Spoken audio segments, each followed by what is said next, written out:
You may remember last November when New York voters okayed Vegas-style casinos in a constitutional referendum. Well, yesterday, the board that will choose the casino locations, well, they included former city controller Bill Thompson and the president of Hofstra University. But there are real questions about where the casino should and probably will end up going. And Andrew, they're not the names we thought about with that very carefully worded ballot initiative last November. Which has some people asking if there's a bit of a bait and switch going on, Rich. 3 regions were approved for casino placement: the Capital Region, the Catskills, Hudson Valley, and the state's eastern southern tier, but each now have their own placement concerns. For the southern tier casinos, Seneca and Wayne County sites in the middle of your map there are each being considered, though neither is really close to the actual southern tier at the bottom of your screen.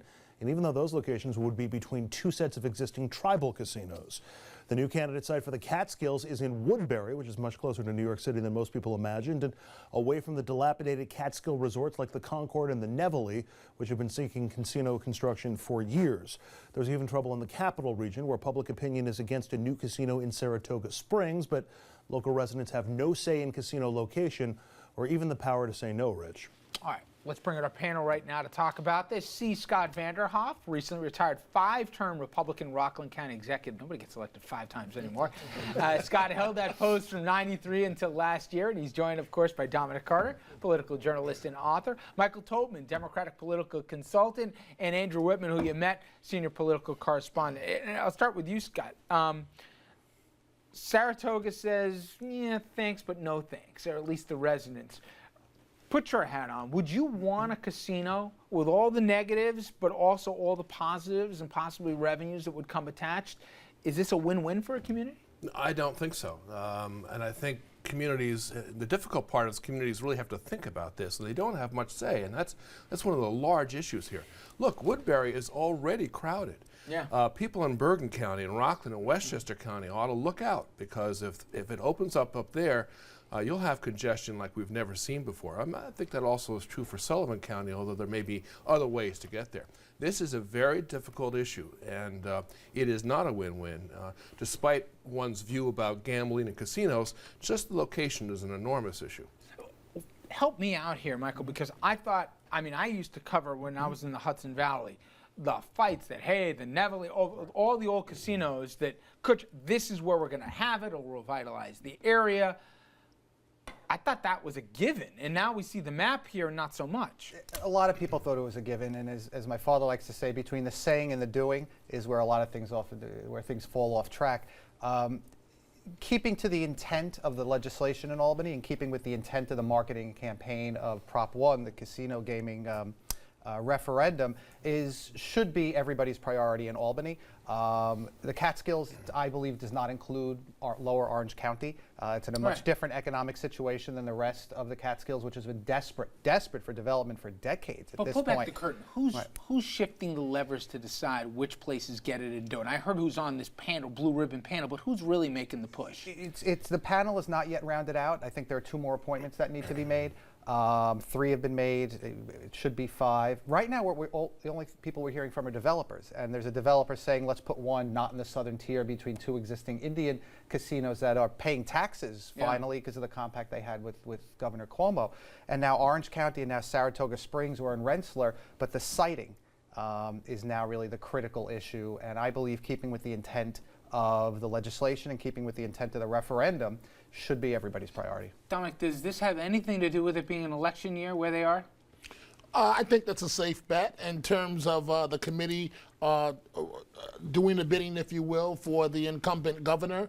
I think the bottom line on this, though, Richard, is net jobs to a community, and it's real simple. They should go where the communities need them the most. We all know. It's also about money. If you put something in everything's about money, that's obvious, but if you put it where you're only going to be cannibalizing or poaching from existing New York gaming facilities, that's one thing, but we should be looking to take customers and tax revenue and money from Pennsylvania and from Connecticut. With all apologies to your FiOS Connecticut That's one of the listeners. reasons why the southern tier is so important, because as Andrew pointed out, this is not really down in the southern tier where they're competing for fracking, they're competing for jobs. It's one of the highest unemployment and highest taxes. So it's that kind of area that really could use some kind of injection of I guess you represented Rockland for so many years. Do you see Orange and Lower Orange as a part of the Hudson Valley? Because it's part of the Catskills.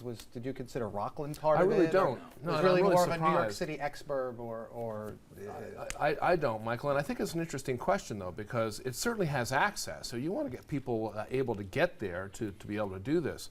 But the Catskills are in such need. I mean, and of course, it's a longer trip up that Route 17 to get there, but ultimately, I think that's where I assumed the Catskills But that's were. one of the problems in all of this for the developers or for the people who are going to be operating the casinos. If it's going to be enough of an attraction that it takes people away from other casinos, it's got to be, you would think, big, it's got to be opulent enough. And if you're going to put it in a place like Woodbury, you might actually get the ability to do that because you'll have people coming from New York City. It's on a Metro North line. Whereas if you put it at the Nevele or you put it at one of the other hotels in the Catskills, But the it might arguments not I've have that heard, traffic. Andrew, is you have to make these places destination places. You got to have the golf courses. You got to have the acts that'll come up there. You got to have a bunch of hotels and make it some scope to it. You do it at the Woodbury, right? And the idea is it's a day trip. You're going to go there. You're going to go to hit the outlets. You're going to go, lose some money at the tables or whatever.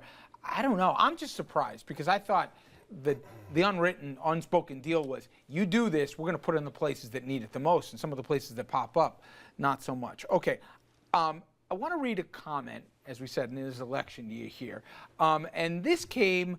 Talk about from your so-called friends. Now, for years, we've heard a lot of Republicans, be called rhinos in name only. Well, it works on the Democratic side too. For Republicans, too liberal, the critics claim to be true Republicans. A liberal blogger now and activist says that Andrew Cuomo is too much of a dino, Democrat in name only, to win the White House.